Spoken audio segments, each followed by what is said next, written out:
अस्सलाम वालेकुम dear students. I hope आप सब लोग ठीक होंगे। आज की इस इम्पोर्टेंट वीडियो में मैं आपके साथ डिस्कस करूंगी बायोस्टैट के इम्पोर्टेंट एमसीक्यू।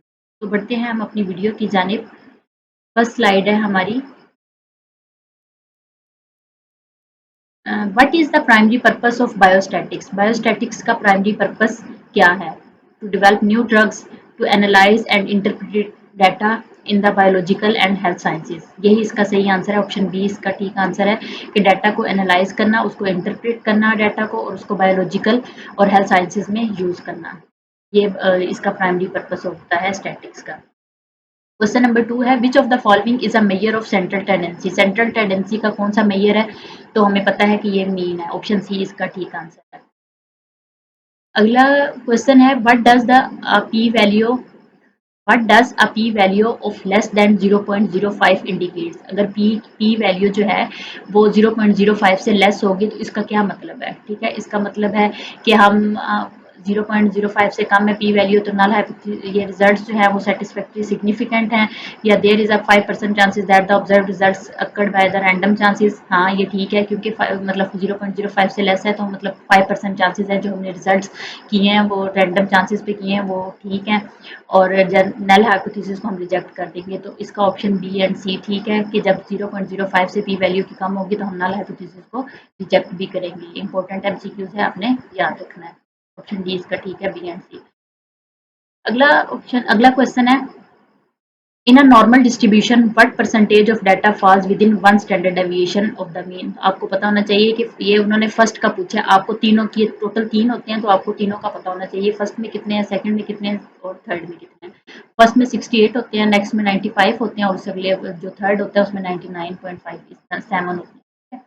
तो फर्स्ट में उन्होंने हमसे पूछा है कि वन स्टैंडर्ड डेविएशन में कितने होते हैं, 68 है। अगर इसी क्वेश्चन में वो पूछते कि टू स्टैंडर्ड डेविएशन में कितने हैं तो 95 होते। अगर वो पूछते कि थ्री स्टैंडर्ड डेविएशन में कितने होते तो वो 99 होते। तो इसका ऑप्शन बी ठीक है क्योंकि उन्होंने हमसे फर्स्ट का पूछा है।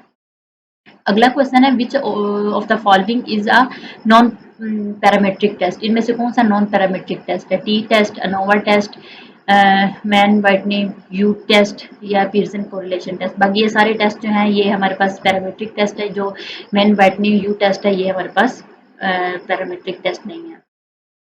अगला क्वेश्चन है, which of the following describe a type 1 error? इनमें से कौन सा जो है वो टाइप 1 एरर को शो करता है? टाइप 1 एरर क्या होता है कि हम जो हमारा हाइपोथेसिस होता है उसको हम रिजेक्ट कर देते हैं, ठीक है, जबकि वो ट्रू होता है, ठीक है। और टाइप 2 एरर वो होता है जिसमें हम जो एक्सेप्ट कर लेते हैं जबकि हमने उसको रिजेक्ट करना होता है, ठीक है। तो इसमें देखें, failing to reject false null hypothesis, rejecting a true null hypothesis. तो यही इसका ठीक आंसर है कि हाइपोथेसिस ठीक होता है लेकिन हम उसको रिजेक्ट कर देते हैं। तो ये टाइप 1 एरर है, इसको अल्फा से शो करते हैं। ये भी एमसीक्यू पेपर में आता होता है। इसका ऑप्शन बी ठीक है, ठीक है। Accepting the alternative hypothesis when it is false, ये अल्टरनेटिव हाइपोथेसिस का तो इसमें कॉन्सेप्ट ही नहीं है, ठीक है। इसमें यही बात होती है टाइप 1 एरर में कि जब हमारे पास नल हाइपोथेसिस ठीक होता है, ठीक हो, हम उसको रिजेक्ट कर दें तो वो टाइप 1 होता है, और अगर वो गलत हो और हम उसको एक्सेप्ट कर लें तो वो टाइप 2 होता है। इसको टाइप 1 को अल्फा से शो करते हैं, टाइप 2 को बीटा से शो करते हैं। ये देखें, इसका ऑप्शन बी ठीक है, rejecting the true null hypothesis, ठीक है। अगला क्वेश्चन है, what is the most appropriate statistical test to compare the mean of two independent groups? दो इंडिपेंडेंट ग्रुप्स हैं, उनकी हमने स्टैटिस्टिकल टेस्ट उनके लिए कौन सा यूज करेंगे जब हम उनकी मीन को कंपेयर करना होगा, ठीक है। मीन आपको पता है क्या होता है, paired t test, independent t test, ANOVA या काई स्क्वायर। तो जो दो इंडिपेंडेंट ग्रुप्स के दरमियान में होगा तो वो जाहिर है इंडिपेंडेंट टी टेस्ट ही होगा ना। ये देखें, ऑप्शन बी इसका ठीक आंसर है। ऑप्शन बी में इंडिपेंडेंट टी टेस्ट है। अगला क्वेश्चन है question number 10, which of the following statement is which one of the following statements about confidence interval is true? Confidence interval के बारे में कौन सी स्टेटमेंट ट्रू है? तो कॉन्फिडेंस इंटरवल वही होता है ना कि मतलब हम कितने परसेंट कॉन्फिडेंट हैं कि हमारा जो हमने रिजल्ट्स निकालने हैं, जो हमारा आउटकम आया है वो ठीक है, ठीक है। तो कॉन्फिडेंस इंटरवल के बारे में क्या चीज़ ठीक है? ऑप्शन ए है, a wider confidence interval indicates a more precise estimate, कि अगर जितना ज़्यादा कॉन्फिडेंस इंटरवल होगा इसका मतलब है कि हमारे पास ज़्यादा जो हमने एस्टिमेशन लगाई है वो ज़्यादा ठीक है।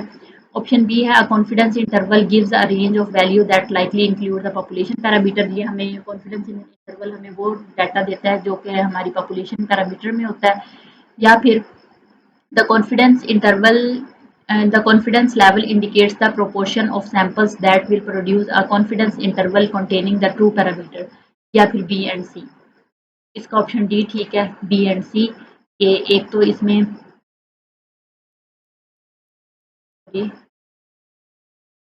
ये देखें, बी है द कॉन्फिडेंस इंटरवल, ये हमें रेंज देता है कि हमारे जो जो हमने रिजल्ट्स निकाला है वो पॉपुलेशन पैरामीटर में है।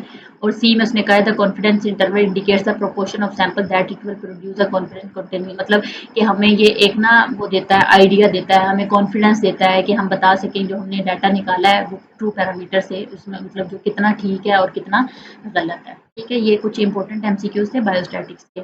मज़ीद ऐसी ही वीडियोज़ के लिए और एमसीक्यूज़ के लिए आप मेरे चैनल को सब्सक्राइब करें, मेरे चैनल को दूसरे अपने दोस्तों के साथ शेयर करें ताकि वो भी इससे बेनिफिट लें। अपना बहुत सा ख्याल रखिएगा, मिलते हैं नेक्स्ट वीडियो में, तब तक के लिए अल्लाह हाफ़िज़।